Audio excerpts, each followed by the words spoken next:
Right, well, that's bad news for us. We're missing our man of the match from Friday because he's got COVID. You made us all so proud on Friday night with that performance, so we've got to repay the favour for you tomorrow and make sure this isn't in vain. I wish you a speedy recovery, young man.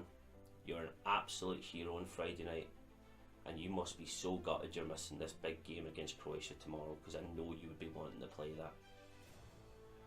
But as a nation, we've got a job to do and make Billy proud. We have to support Scotland till absolute our last breath. The boys in the team, Clarkey, have a huge job to do to rectify this. Get the tactics spot on, which is going to be very important. And hopefully this win will come for Billy Gilmour, and he'll be watching it whenever he's going to have to watch it. But Billy, wish you all the best, young man. Hope you come out of this well. If you are new around to the channel, please drop a sub down below. I will be doing more Scotland content over the next couple of weeks, as well as a match day vlog going to the Euros final in Wembley. Hopefully Scotland qualify, I don't know. But the link to the description will also be down below to the Fantasy Football League, where you guys can still win 30 quid as long as you've been playing from the start. If not, there's not much point now. There's going to be a £30 Amazon voucher going to the winner, so please make sure you get involved with that. So without any further ado, let's get into my starting 11 for tomorrow night against Croatia without poor Billy Gilmour. It's going to be a difficult decision now, but this is the team I'm going with. So this is the formation I'm going to be going with. It's a 3 or 5 at the back formation because that's what we've been doing really well. Our wing backs have been really pushing up the field and overlapping with the right centre backs as well, because we've got everything covered there. We're just going to run right into this now, get all 11 players out in the pitch, and we're going to be starting things off with our boy at the back in David Marshall.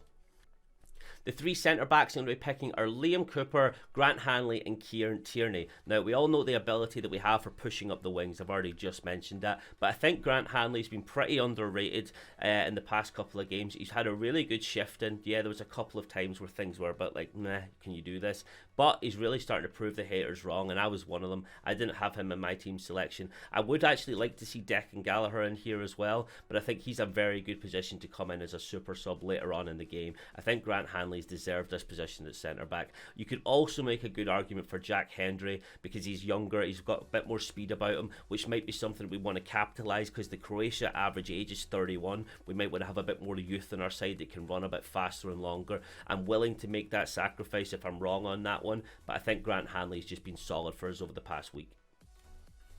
Moving into the midfield, after having a sensational game on Friday night against England, Stephen O'Donnell is going to edge it out against Nathan Patterson for me. I still would like to see Nathan Patterson compete, but I think with what we've got left, how well Stephen O'Donnell performed, he really bagged that spot for himself. Moving into probably the 2 easiest choices, are holding midfielders in Callum McGregor and Scott McTominay. We don't really need to say much about that. They were fantastic together. They played a really solid game against England, and that's what we need. We need some solid players in the middle who are going to make everything run around, get the right passes in, and feed in our up the top boys. And that's why Andy Robertson also makes them left back, probably one of the easiest choices of the entire thing.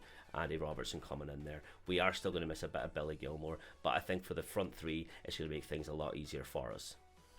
And up front, we're going to be having John McGinn, Che Adams and Lyndon Dykes. John McGinn is an absolute beast in midfield, so creative, very nifty, can get into pockets of space, and he's got the ability to feed through our 2 boys in Che Adams and Lyndon Dykes. And I think they don't get the credit they deserve, because yes, they did miss a couple of chances, but compared to a couple of years ago, at least they're actually getting chances off.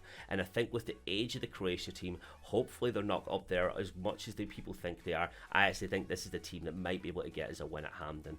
But at the end of the day, it's all speculation and my opinion. I would love to hear from you guys down below who would make your team tomorrow night, since we have had the sad loss of Billy Gilmour.